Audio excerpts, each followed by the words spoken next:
спокойно и хорошо, словно и не бывало. Насмотреть тепло, только этого мало. Только этого мало. Да, друзья, первый месяц Нового года пролетел незаметно. Впрочем, как и всегда. И пока другие кинообозреватели и просто зрители с нетерпением ждали выхода самых громких тайтлов последнего времени, я снова лазил по задворкам интернета в поисках какого-нибудь оригинального анимационного контента. Что ж, на этот раз контент оказался настолько оригинальным, что у найденного мной мультсериала на большинстве плееров в лучшем случае 1-2 оценки, а из отзывов на русском мне попалась на глаза лишь одна рецензия в ВК. И это при 7,5 баллах на IDMB. Так или иначе, вашему вниманию небольшой обзор на мультсериал «Сэмми и Радж. Искажая время». Сэмми и Радж. Искажая время. Надо сказать, что мультсериал, о котором сегодня пойдет речь, выпустили не абы кто, а сами Nickelodeon, а точнее, две индийские компании – Reliance Entertainment и Viacom 18, совместно с Nickelodeon International. Сценаристом и режиссером стал Джордан Гершовиц, который уже работал над некоторыми проектами Nickelodeon и даже был номинирован на Эмми в ноябре 2023 года в категории «Потрясающий сценарий» среди анимационных программ для дошкольников. Сам же мультсериал вышел в разных странах в разное время. В Великобритании премьера состоялась в январе 23-го, а в США только через год, хотя в разработку он был запущен еще в 2020-м, если не раньше. Вообще, я не особо пристально слежу за индустрией 2D-анимации, особенно последних лет, поэтому некоторые изменения в ней проходят мимо меня. Когда мне на глаза попался постер Сэмми и Раджа, первая мысль была: «О, что-то похоже на те старые мульты с телевизора, ну-ка». Но стоило мне включить плеер, первое, что бросилось в глаза, это картинка. Векторная, до жути цветастая и в то же время безумно однотонная. Хотелось крикнуть: «Господи, Nickelodeon, ну вы же еще в конце 90-х и все нулевые не раз показывали, что можно делать мультфильмы красивыми и без чрезмерной цветовой детализации самих персонажей. Ну добавьте вы на фоновые объекты градиентов, текстур или теней. Их же не надо анимировать». Но потом я увидел это... Прощаю! Тем более, что сама анимация здесь почти всегда на удивление живая и приятная глазу, поэтому к такому визуальному стилю можно привыкнуть. Но все равно мне кажется, что добавь они хоть самый минимум цветовых неоднородностей, смотрелось бы чуточку лучше.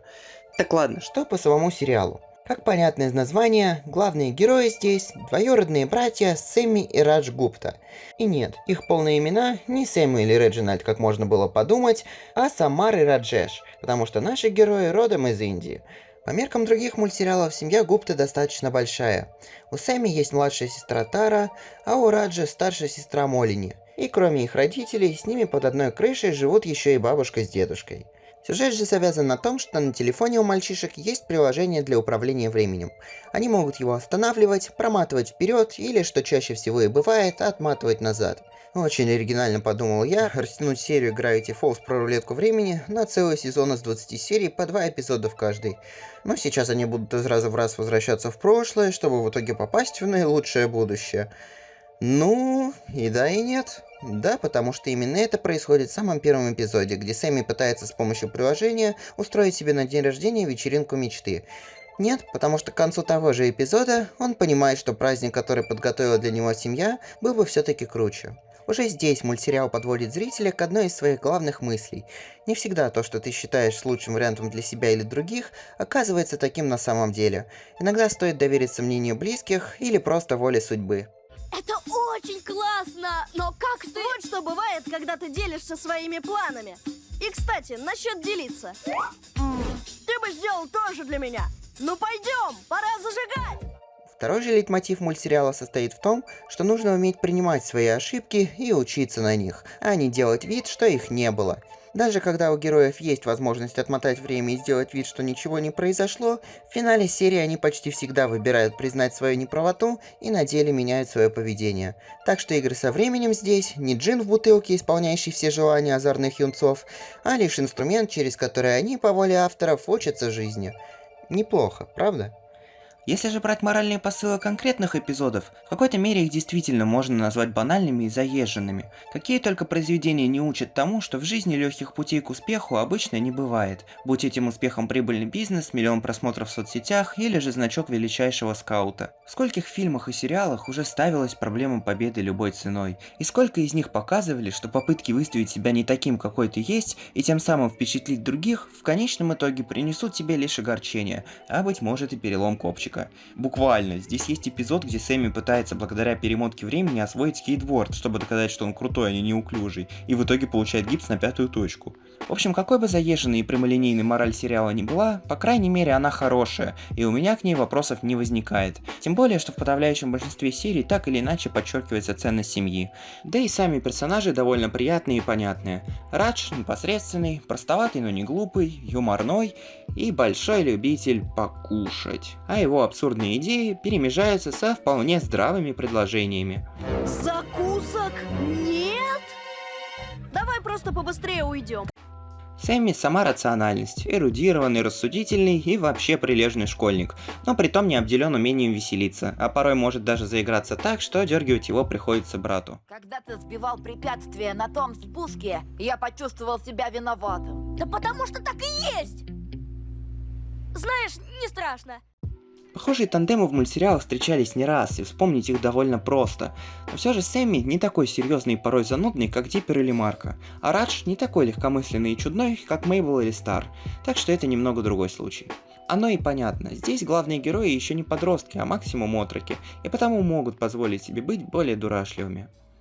Сестры главных героев также знакомые типажи. Тара – приставучая младшая сестра, от которой только и жди дерзких шалостей в стиле Кевина МакАлистера. Моллини – типичный подросток, которому нет дела до малышни, залипающий в телефон и зависающий на тусовках. Но обе они своих братьев на самом деле любят, хоть и редко это показывают. Так что даже на праздник Ракша Бандхан, посвященный семейным узам братьев и сестер, Сэмми до последнего отказывается верить, что Тара не заготовила для него никакой пакости. Кстати, о национальных праздниках. Им здесь посвящено несколько эпизодов, и хотя, как по мне, этого все же маловато, тем не менее приятно видеть, что героям не просто прописали определенную этничность, но и показали их реальную принадлежность к индийской культуре. О старших Гупта мало что можно сказать. Отец Сэмми, Кунал, выдающийся хирург, в детстве мечтавший стать фокусником. Мать Ума работает в строительной компании, оба довольно строгие и серьезные. Родители Раджа, Нил и Приянка, типичные любители йоги, спокойные и расслабленные. В общем, яблочко от яблони недалеко падает. К сожалению, второстепенные персонажи прописаны еще слабее. Хоть как-то запоминаются только трое. Девочка Габриэла, которая нравится Сэмми, местный Фокс Малдер, ведущий блог о пришельцах и прочей паранормальщине, и, конечно же, школьный задира Хьюго Хьюджман, куда же без антагониста. Так мы получим галочку за просмотры. С дороги! Сюда звезда прибыла! Но думается мне, что за 40 эпизодов по 10 минут в каждом о героях можно было рассказать и побольше.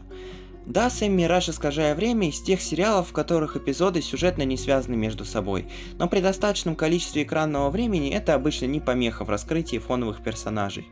Ощущается и нехватка лора как такового.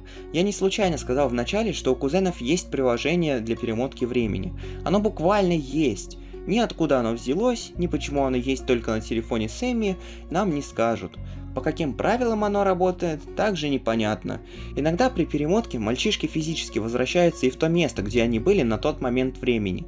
А иногда отматывается только время. Известно лишь то, что отмотать на момент раньше, чем когда было создано само приложение, нельзя. Но, по крайней мере, ограничения у этого приложения вполне логичные, и связаны они с теми или иными уязвимостями телефона.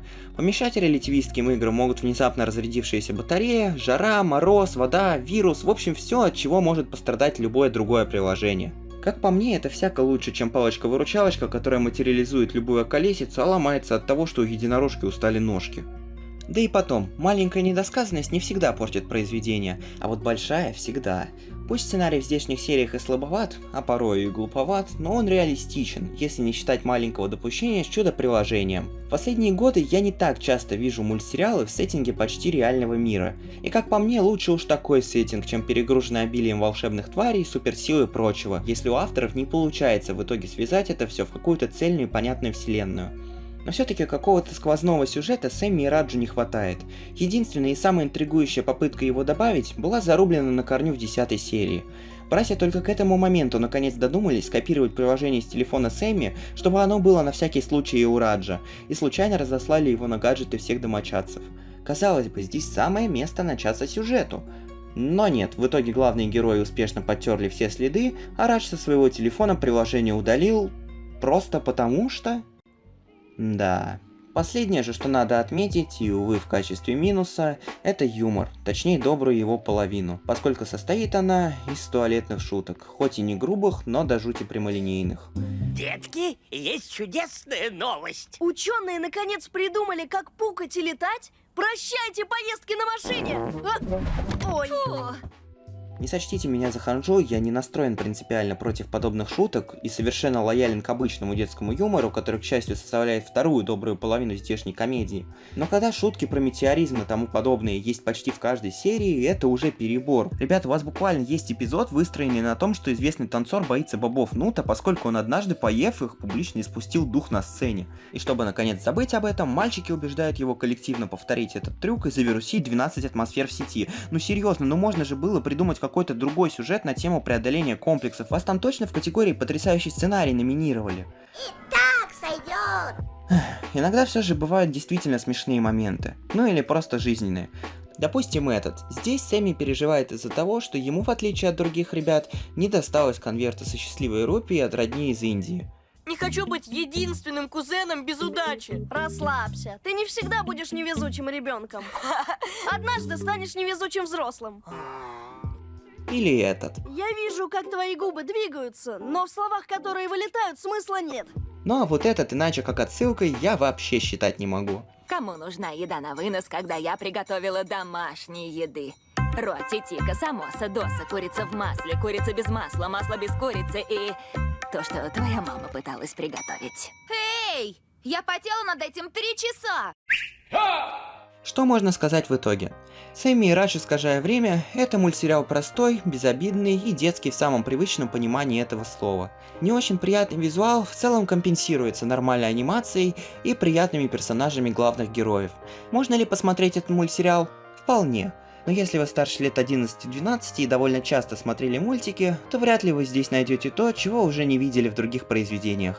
По 10-бальной шкале я бы, наверное, поставил этому мультсериалу 7. Минус балл за бедные задние планы, минус балл за туалетный юмор, минус полбалла за нехватку сюжета и еще минус полбалла за второстепенных персонажей. В общем, как перебивка между сериалами с нагруженным сюжетом и сложным лором, самое то для отдыха мозгов. Ну а на этом у меня все, всем большое спасибо за просмотр и пока-пока.